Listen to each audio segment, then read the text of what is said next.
Hello everyone, welcome to another new video. In this video I will show you how to fix if mobile data is slow on Infinix Note Edge. Let's start the video. If you want to fix this problem, so open quick settings panel, so just swipe down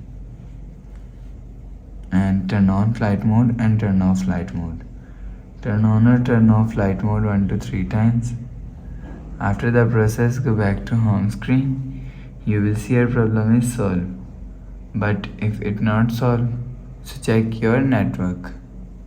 After check network, you will see your problem is solved. But if it's still not solved, so reinsert SIM card, remove SIM tray and clean with the help of tissue paper. After cleaning, you will see your problem is solved. After cleaning, insert in phone. But if it's still not solved, so last solution is restart device. Just click and hold side power button. Click on this restart icon. Again tap on this restart icon. You will see phone is restart. After restarting, enter phone pin. You will check your problem is solved. So that's how you can fix if mobile data is slow on Infinix Note Edge. If you like the video, please subscribe. Thanks for watching.